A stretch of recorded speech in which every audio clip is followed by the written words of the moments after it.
Welcome to the Top Banana Sports Show. Good morning, good afternoon. I am your host, Josh Johnson, and there's been a whole lot of crazy, fun things happening in the sports world, so I'm not even going to waste any time. We're just going to hop right into it. This past weekend in the NFL, we had the AFC Championship game and the NFC Championship game, and I think we got quite a bit of drama, a lot of good football, some exciting action. I had a lot of fun watching these games, and I hope you all did as well. But the first game that happened on Sunday was between the Green Bay Packers and the Tampa Bay Buccaneers. And as I was watching it, I thought, this is a gem. This is a gift. We do not get, as sports fans, this kind of occurrence happening often. We had Tom Brady facing Aaron Rodgers, two of the most talented quarterbacks, the greatest quarterbacks who have ever played in the NFL in an advanced age, playing each other in a game that matters. Now, we can see games like this happen during the regular season, but there's just something special when you know it's for a trip to the Super Bowl. And it was juicy even because when the Tampa Bay Buccaneers won, Tom Brady at that point had won as many NFC Championship games as Aaron Rodgers, which is just mind-boggling. This game was a bit different than I thought it would go. I think in my picks for the game, I picked the Green Bay Packers to win this game. I said they were hot, and they had been white hot for a long time, for 2 months, since week 6 when they played Tampa Bay previous, but that had been a long time ago. And I thought, Green Bay looks like a whole different animal. They've been chugging along. They've been blasting teams. They played Tennessee in the cold, crushed them, and that kind of sold me on Green Bay as a Super Bowl team. Now, Tampa Bay has taken more of a circuitous route to get to the Super Bowl, to get to this NFC Championship game. They came through the wild card. They won a home playoff game against the Washington football team, and then they won an away playoff game at the New Orleans Saints. And even in that Saints game, I picked the Saints to win that game, but Tampa Bay said, no, Josh, you're wrong. And I was. Tampa Bay won that game, and they came into the NFC Championship game humming a little bit. Their defense was playing incredibly well. Towards the end of the season, the offense was picking it up, but in the playoffs, the offense was not carrying the Tampa Bay Buccaneers. They were carried by their defense. And I found that very interesting because Tom Brady had an exceptional season by all standards. It didn't even matter that he was 43 years old doing what he was doing. If any quarterback, a 20-year-old quarterback, had the year he had, it was exceptional. He threw for 40 touchdowns in the regular season. He had a good year. He had a really, really good year. He was overshadowed, though, in this NFC Championship game coming into it by Aaron Rodgers, who played, I think, his best season ever. He threw 48 touchdowns. He threw about 4,200 yards. He's been playing out of his mind, and his go-to receiver, Devontae Adams, has been playing out of his mind. So I picked Green Bay, and I was wrong. There were several moments in this game that I think lost the game for Green Bay. The one that everybody will point to was the touchdown they surrendered at the end of the first half. Basically on the last play, if you just play cover 2 there instead of man, Kevin King doesn't get beat and Scotty Miller doesn't score. But what I found interesting about this game was that Tom Brady did not play exceptional. He did throw 3 touchdowns, but he also threw 3 interceptions in 7 throws in the second half. And I thought, while watching the game, that Tom Brady was doing his best to lose the game, which I had never seen before. This is Tom Brady not coming up clutch at the end of a game, or at least not being exceptional in the second half of a football game is something that I'm not used to seeing. I don't think anybody's used to seeing it. Tom Brady does not do the things that he was doing on Sunday. He doesn't throw interceptions in the second half of a game that matters, a playoff game. And after he threw that 3rd interception and Green Bay had a chance to take the lead and couldn't for the rest of the game, that to me took something away from Aaron Rodgers. Now, it's obvious, okay? Aaron Rodgers could not come up with the game-winning play at the end of the fourth quarter. He's only won one NFC championship game in 5 tries. That's really bad for your legacy. But I think it was an indictment more or less on the pieces around Aaron Rodgers than himself. I think Aaron Rodgers overall played a pretty solid football game, but in the moments that counted, he couldn't come up with anything more than a field goal, which is he could not come up big, so therefore he had a bad game. But I don't think as overall he had a bad game, considering the circumstances. He was harassed all game long. He was pressured 22 times. He was sacked 5. He was uncomfortable all game long, and Tom Brady was, for the most part, comfortable. Now, he did throw those 3 picks, but I think a couple of them he was just tossing something up to see if somebody could go get it. It wasn't that there's a lineman in his face. He can't see what he's doing. He doesn't feel comfortable stepping into a throw. There was one of those. There was one pick, the last pick. He felt pressured. He tossed the ball up. It got picked. But I think for the most part, the overall, Tom Brady was more comfortable than Aaron Rodgers, and that's why Tampa Bay won, because Tom Brady was able to make plays when they needed to. So you think about the touchdown at the end of the first half to Scotty Miller. That puts you that's a touchdown that should never happen. That should never happen. And then to start the third quarter, Buccaneers safety forces a fumble on Aaron Jones. He gets hurt. He's knocked out of the game. And Tampa Bay has the ball again, up 21-10. And they score another touchdown. They go up 28-10. And they didn't do much of anything after that. That was their first touch of the football in the third quarter, and they scored a field goal after that. Now, up 28-10, you don't need to score much more. But I really think, for the most part, Tampa Bay was outplayed by Green Bay. It's just that when opportunities presented themselves, Tampa Bay took advantage of them. Now, there was one play at the end of the fourth quarter, at the end of the game, that everybody was up in arms about as Coach Matt LaFluer decided to kick a field goal before the 2-minute warning, down 31-23, instead of going for the touchdown and 2-point conversion on 4th and goal. And I really can see both sides of the argument here. You have Aaron Rodgers, an all-time great. You want to live or die on his shoulders. You want him to win or lose the game for you. And I think if he lost the game there, you could live with that. But the media people, the analysts, always say, go for it, go for it. But in the moment, Green Bay's defense had played exceptional for the better part of the second half. They had only allowed a field goal for most of the third and all of the fourth quarter, and they had intercepted Tom Brady 3 times in the second half. So they had shut down Tampa Bay for the most part. So if you're the coach, you're thinking, okay, we get a field goal, we'll get a stop. We have the 2-minute warning and 3 timeouts. We'll get a stop, we'll have time, we'll have at least 1 timeout probably. And then you drive down the field and Aaron Rodgers wins the game then. I can see that logic, and if it weren't for a pass interference penalty on 3rd and 4, Tampa Bay would have been stopped and Green Bay would have gotten the ball back and they would have had time to potentially win the game. Either way, it's an unfortunate end to Green Bay's season, and this one will hurt. You had, I think, the better team overall. Your quarterback was playing better.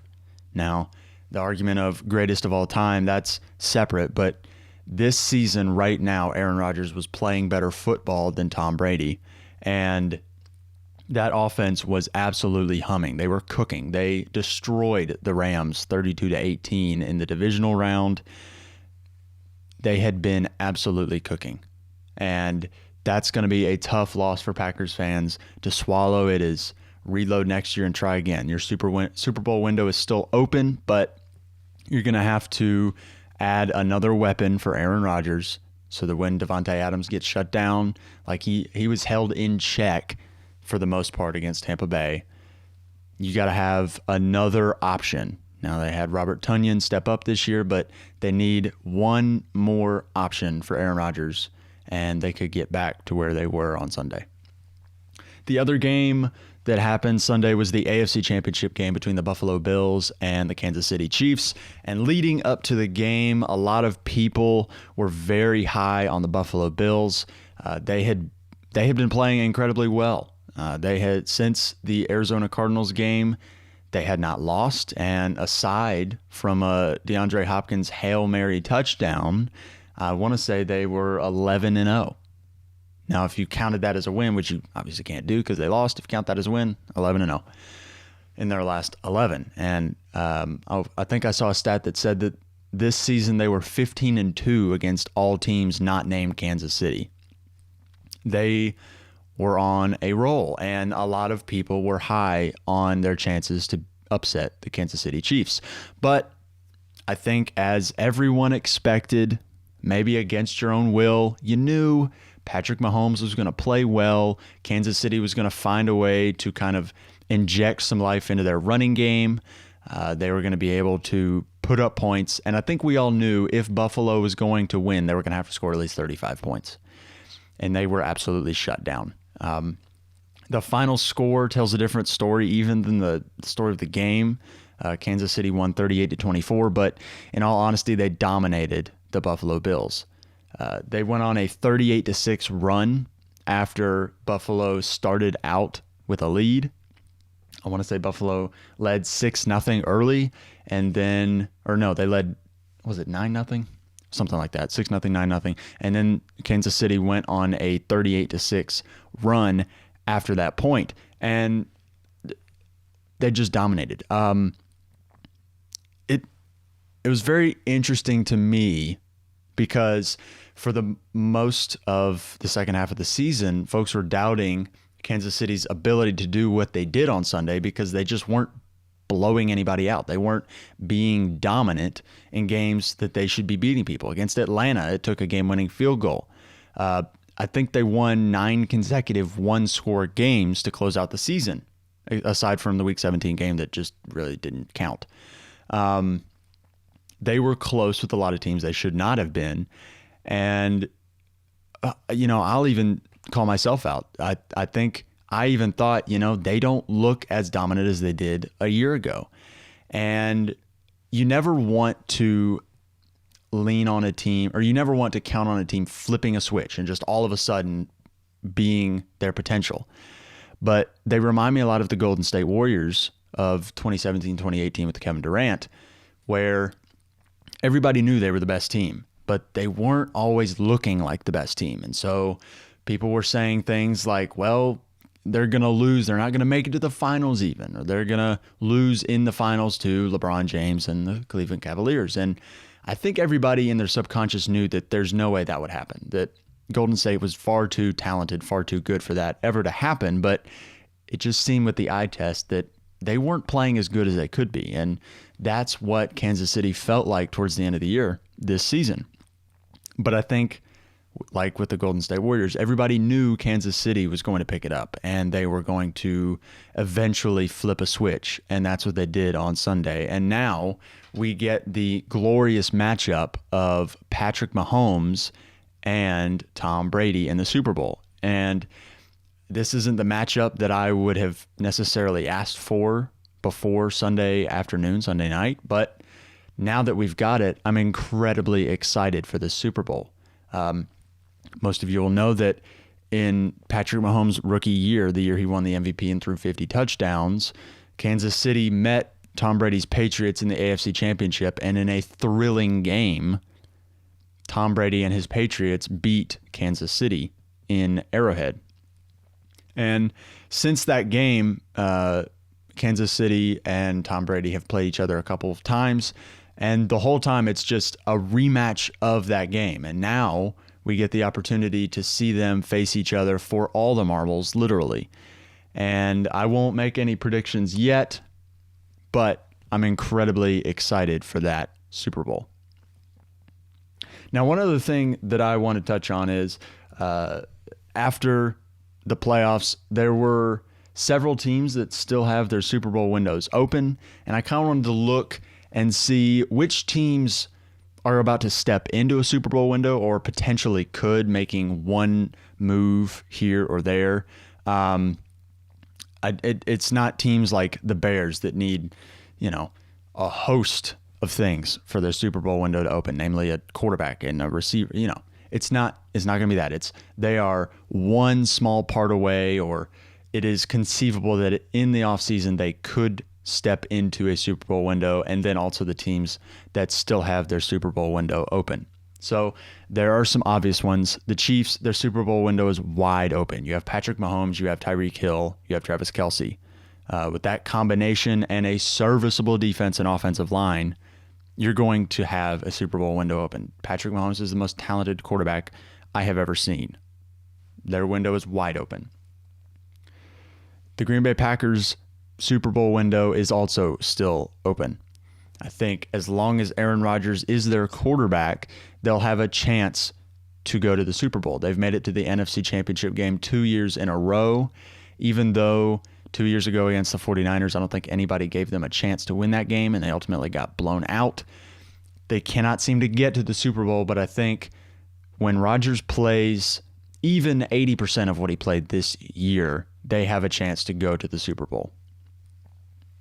The Tampa Bay Buccaneers, as long as Tom Brady is your quarterback, you have to believe you have a shot at the Lombardi Trophy, which is just mind-boggling because next year he'll be 44 years old.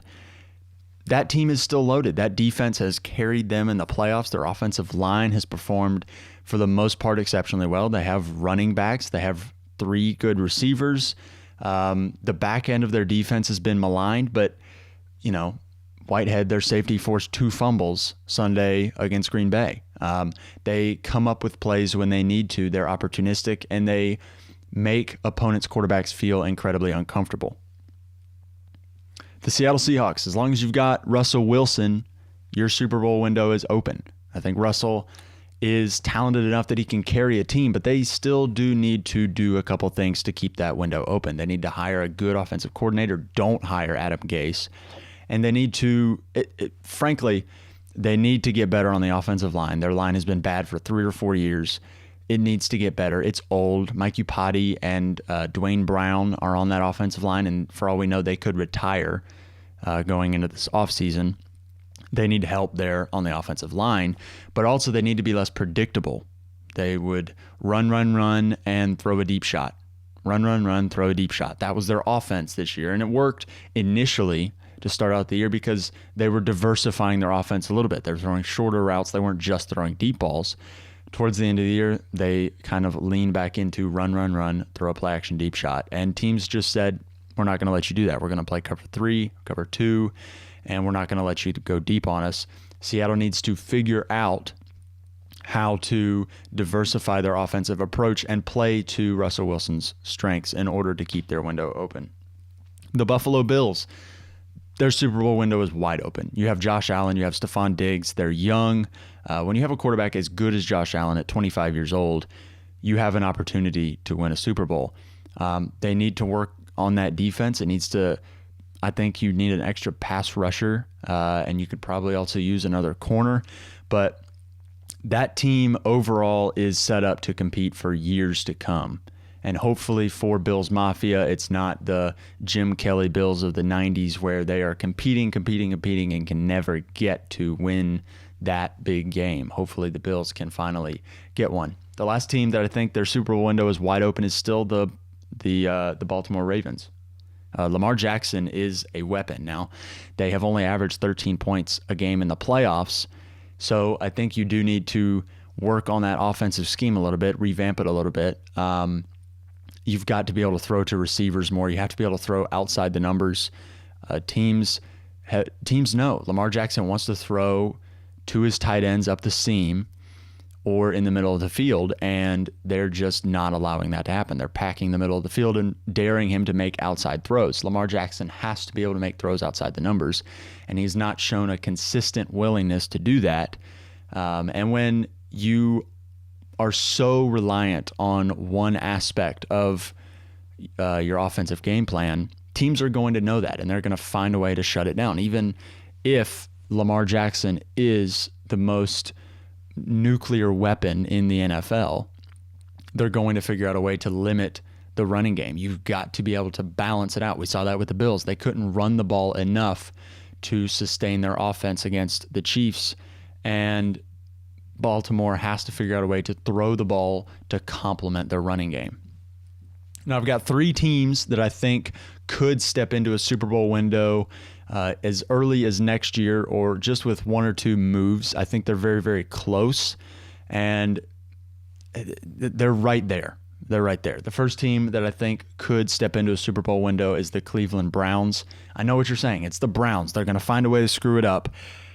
I know, but Baker Mayfield showed towards the end of the season he was good enough that he could get a team to Super Bowl if he just takes if he's just a little bit better. He doesn't need to be, Josh Allen to get that team to the Super Bowl. That team is close. Baker Mayfield, over his last, I want to say 9 games, 10 games, was 20 touchdowns, 2 picks towards down the stretch, and including the playoffs. He was much, much better than we have seen him. He last year had a turnover bug.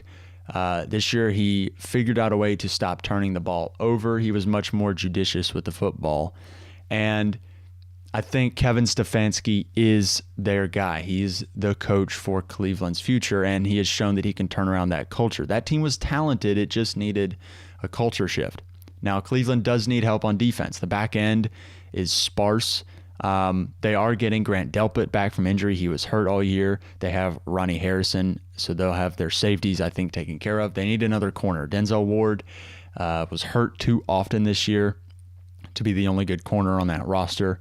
And they also need another pass rusher. Myles Garrett is a once in a generation pass rusher, but you need help. I think your number 1 pass rusher is really only as good as his Robin. He needs someone else to at least take some pressure off of him so that he's not getting double teamed every single down. If you can help free up Myles Garrett, he would lead the league in sacks. He had, I think, 12.5 this season, and he has no help on the D-line. There's really no other defensive lineman that is scaring offensive linemen. The second team that I think could step into a Super Bowl window and briefly has been in one, and this may be a little bit more controversial, but the 49ers, I think, are still very close. This past year, I think, was wiped out due to injuries. They lost virtually their entire defensive line. They were playing with their third-string quarterback for much of the season. Deebo Samuel's hurt. They were playing with their third-string running back for much of the season. They were absolutely decimated by injuries this year. When you start C.J. Beathard and Jeff Wilson at quarterback and running back in a game, and your number 1 receiver is a rookie, and you have no George Kittle, that's a problem. You're not going to beat many teams when your top 4 or 5 weapons just aren't playing. The 49ers, when healthy, I think, have a chance to make it to a Super Bowl, and we saw that 2 years ago. That team 2 years ago is mostly still the team that is there in San Francisco, and even if Jimmy Garoppolo is your quarterback, I think he is good enough that the rest of that team can make it, can be in contention to make it to a Super Bowl. I don't think, though, that they just rely on Jimmy Garoppolo. I think they look for other quarterback options, and depending on what they do there, I've heard some people say they could potentially make a move for Deshaun Watson. If they got Deshaun Watson, they instantly are a Super Bowl favorite in my mind, but they could draft a Zach Wilson, a Trey Lance, quarterback like that in the draft and develop them. I think they are very, very close. They're 1 or 2 moves away from being right there again. The 49ers, I think, are about to step into a Super Bowl window. And the final team I believe will step into a Super Bowl window is the Indianapolis Colts. That team is incredibly talented, and they're not paying anyone. Now you're saying, Josh, they need a quarterback. They do. But it just so happens there is a quarterback coming available that I think would fix that issue, that hole at quarterback. That roster is far too good. They're not paying anybody. They have an aging star in T.Y. Hilton, but they also have Michael Pittman and Zach Pascal. They have Marlon Mack coming back from injury that you could potentially trade for more assets. Jonathan Taylor is a stud. That defense is incredible. They were, for much of the season, the number 2, number 1, number 3 defense, 1, 2, or 3 defense, top 3 defense in the NFL. They were phenomenal. if you just plug in a quarterback, I think they could step into a Super Bowl window. And that leads me into the final topic of the day is Matt Stafford is coming available. And I believe he is a quarterback whom the Colts could target to try and fix that hole at quarterback. Matt Stafford is an incredibly talented player who has played for a very poor organization for his entire career. Matt Stafford is somebody, I think he's better than Phillip Rivers as of right now today. I think he would elevate that team. And he's been playing with Kenny Golladay and an aging Marvin Jones in Detroit. The offensive line isn't incredibly special. He does have TJ Hawkinson and this year DeAndre Swift. But I really think that Matt Stafford is probably one of the few plausible additions the Colts could make that would elevate that team into that Super Bowl window. It depends on what they do with that quarterback position. And if they were to go get Matt Stafford, I think they instantly go start winning playoff games. The other team that I think could make a run at Matt Stafford, and I think this one has been, made plausible. People are finding this one interesting, but it's the New England Patriots. It's Bill Belichick could go get himself a aging veteran quarterback, and they could have just a quick rebuild here. I don't know if Matt Stafford wants to go to New England. I think that New England is a lot of the issues he was facing in Detroit, where he just needs help. Matt Stafford by himself cannot carry a team to a Super Bowl. We've seen that. He hasn't won a playoff game. He's incredibly talented, but he cannot go to a barren cupboard and just expect to fill it all by himself. He needs an organization who already has a cupboard full of talent. And I think New England, they would win games. They would be better than they were this year. That defense is already really, really good. And I think the only reason why they even were in contention for a wild card spot in week 14 and 15. If they can draft a receiver, another running back, they need help with weapons. They need a tight end. I've heard some mock drafts slating them to draft Kyle Pitts in the first round. If they were to get Kyle Pitts on a receiver in the second, and then pick up Matt Stafford, that could be incredibly interesting. That team could potentially get you into a wild card kind of situation where they probably are second or third in that division, depending on how Miami does, depending on how Buffalo does next year. But that's incredibly interesting. And you got to think that knowing Bill Belichick, knowing that division is now incredibly competitive, he's not going to sit back and just kind of wait and draft players. And they haven't done a great job of drafting players anyway. So you got to think that they're aggressive. They go try and land Matthew Stafford. That'll be it for this episode of Top Banana Sports. I hope you enjoyed it. If you're listening on Apple Podcasts, leave a like and a review, subscribe so you can see all the episodes. Also, follow me on Instagram at TopBananaSports_ and on YouTube at Top Banana Sports. I hope you all have a great day, and I will see you in the next one.